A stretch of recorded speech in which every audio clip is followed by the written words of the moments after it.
Amid the parched creative savannas of post-2010s Hollywood, a new predator emerged. An invasive species that, alas, placed a once thriving environment in grave peril.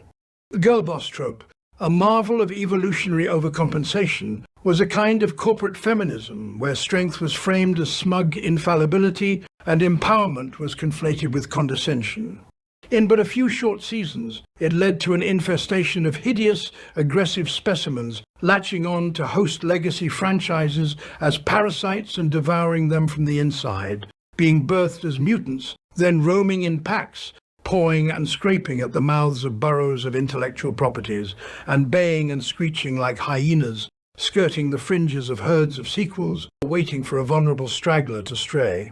With a skunk-like defensive capability to emit queef mist, to pierce with sharp, poisonous spikes of identity politics, and let forth ear-splitting screeches of sanctimonious dialogue, this invasive species of girlboss wreaked havoc in Hollywood for 10 scarcely endurable years. The extent of the carnage was only truly revealed when it became permissible for this line to be delivered. I need you to fix his suit. The suit is literal perfection. It will be. When it fits a woman. The delivery, flat, joyless, performed without irony or subtext, was a laugh-out-loud moment of sphincter tightening, toe-curling, eye-watering, skin-crawling, religion-renouncing, breath-catching, palpitations-inducing, semen-sterilizing, diabolical cringe. It didn't just suck balls, it sucked post-gym vinegary, sweaty balls. It confused identity assertion with narrative weight, treating a glib one-liner as a substitute for real character building. It became a cultural shorthand for preachy, agenda-first writing, used by critics and YouTubers such as the incomparable and confoundingly undersupped Echo Chamberlain as Exhibit A in the case against modern corporatized feminist storytelling. Helena Shaw in Indiana Jones and the Dial of Destiny was at once cunning grifter, brilliant academic, witty adventurer, alluring femme, and, by the final act, a sentimental redeemer of the franchise's patriarch, less a person than a feminist revision of Indiana himself, retrofitted for a culture war already tired of itself. By then, with Ray, the oppressively boring, morally perfect, force-wielding Kathleen Kennedy feminist self-insert, with no personality or charm, the Girlboss wasn't even a character, rather a patchwork iconography, narratively consequence-proof, and failing because they asked nothing of their characters, but everything of their audience. Striding grimly across the desolate tundras of narrative coherence could be seen a particularly aggressive specimen, Galadrielus infallibilis. Once a figure of ancient grace and quiet, mythic power, she had been reimagined, alas, as a furious girlboss with a persecution complex. Declining viewerships bore witness to her endless scowl, her disdain for counsel, her tendency to deliver stilted monologues. Her every interaction was a confrontation. What we were left with was not a character, but an armoured Pinterest board of modern empowerment tropes. She was, quite simply, a gassed-up mid.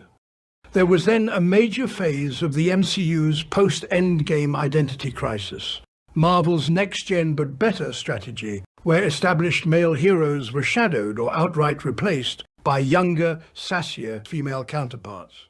Tedious framings where the original male hero was battle-scarred, humbled, often treated as obsolete. There was a sidelining of mentorship, where guidance was either brief, mocked, or flipped. Kate Bishop, rich, quippy, precociously talented, while Clint was sidelined as a tired, bruised, semi-obsolete dad figure, and Kate walked into the role with raw talent and very few setbacks. Or Shuri, fast-tracked as a brilliant successor to T'Challa, skipped the mythic weight of T'Challa's journey. Or Cassie Lang, an insufferable teen activist with vague science skills who lectured her father on courage while having no backstory or proven track record of heroism. The result was just competence with quips and legacy by proximity. Originally a whimsical, slightly shonky 1988 fantasy film, Willow was about underdogs, prophecy, and charmingly earnest sword and sorcery adventure. The show was not. Instead, it took the form of a CW-style ensemble drama featuring Kit Tanthalos, queer-coded princess, rebellious, impatient, emotionally superior, and Jade, her female knight love interest, with the two of them eating up screen time, eating each other, carpet munching their way through a subplot of scissoring that ought to have been scissored out. The show wasn't content to simply include queer characters. It restructured its entire dramatic weight around affirming them at the expense of world-building or thematic depth. It was as if a YA TikTok algorithm had been fed into a George Lucas blender, resulting in queer-coded mulch seasoned with Twitter sass and emotionally constipated banter. It was unceremoniously pulled from Disney Plus and memory hold. Their twat-mushing was transcended only by that of the two stupefyingly boring co-leads of the second season of The Last of Us, where stakes were forfeited in place of bean flicking, which ought to have been given the flick by judicious editors. Jane Foster was a classic example of the female version of existing male hero template, a character who spent most of the Thor film awkwardly toggling between forced badassery and Marvel-style quips. In Ahsoka, Sabine was both rebellious and solemn, always right, even when she was wrong, and mostly defined in opposition to male authority. Like many modern female characters, her flaws were treated as virtues, recasting arrogance as integrity and impulsiveness as heroism. Marketed as the smartest person in the room, Agent M, in Men in Black International, was a character whose main trait was that she was already perfect. She found the MIB, infiltrated them with ease, and was recruited not because she was qualified, but because she was determined. Also played by Tessa Thompson, Charlotte Hale in Westworld became a full girl-boss megalomaniac, part robo-dictator, part philosopher queen. The acolyte threw double girl-boss energy into a deeply derivative swirl of lightsabers and longing stares, where characters were burdened by backstory and protected by plot armor. The show wanted to evoke tragedy, but instead delivered Tumblr core fanfic with Disney Plus production values. Inserted into Black Panther, Wakanda Forever, Riri Williams was genius level, attitude heavy, and utterly weightless as a character. Just prefab brilliance and wisecracks. Her own show was so underwhelming and so morally empty, it was quietly rescheduled into streaming purgatory. Echo was dumped all at once into the post-holiday trash slot, signaling Disney's tacit admission. Even they weren't buying what they were selling. Yet not all is lost. In a curious twist of evolutionary reversal, a recent specimen emerges, Sue Storm of the Fantastic Four, who defies the maladaptive trends of her predecessors. Though powerful, possessed of great agency and intellect, she is also affectionate, devoted, unashamedly maternal.